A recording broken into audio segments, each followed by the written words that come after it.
Bonjour à tous et bienvenue sur ma chaîne. Aujourd'hui, je vais vous parler des espèces qui se sont servies de l'homme dans l'évolution. L'être humain a su coloniser toute la surface de la Terre. Et si, pour certaines espèces, cela s'est avéré être un désastre qui les a poussées à l'extinction, d'autres ont su s'adapter afin d'en tirer profit. Aujourd'hui, je vais vous parler de plusieurs cas où des espèces usent de l'homme pour prospérer. Intéressons-nous pour commencer aux micro-organismes qui profitent de nous. Les communautés humaines sont parfaites pour des virus ou des bactéries. La proximité entre les humains permet de coloniser beaucoup d'individus, de se reproduire tranquillement dans leur organisme, et puisque les humains ne tiennent pas en place, ils servent ensuite de moyens de transport pour s'attaquer à plein de monde. En plus, avec la mondialisation, le phénomène s'accentue et se produit à plus grandes échelles, comme on a pu le voir avec le Covid. Maintenant, parlons des végétaux qui ont colonisé le monde grâce à nous. En fonction de ce que l'on peut manger ou non, et des plantes qui nous servent ou non, nous sélectionnons les végétaux dont nous allons faire des cultures. C'est ainsi que des plantes qui n'auraient pas dû coloniser certains milieux ou ne seraient restées que de simples herbes folles couvrent aujourd'hui toutes les campagnes.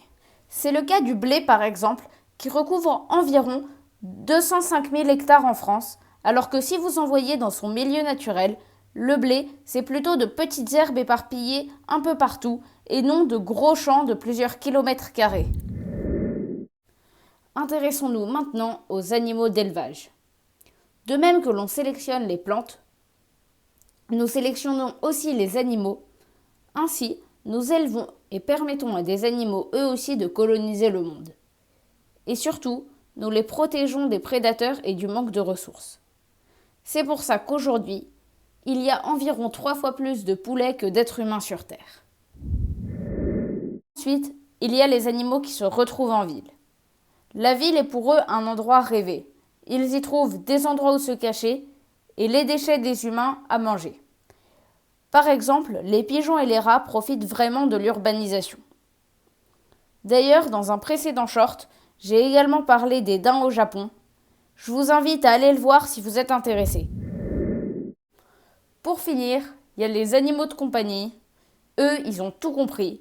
L'objectif, c'est d'être le plus mignon possible, plaire aux humains et avoir plein de cadeaux, de nourriture et de câlins.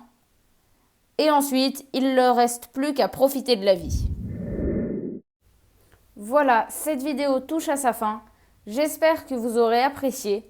Dites-moi en commentaire si vous voulez que je parle des espèces que l'homme n'a pas beaucoup aidées. Sinon, n'hésitez pas à vous abonner et à liker la vidéo.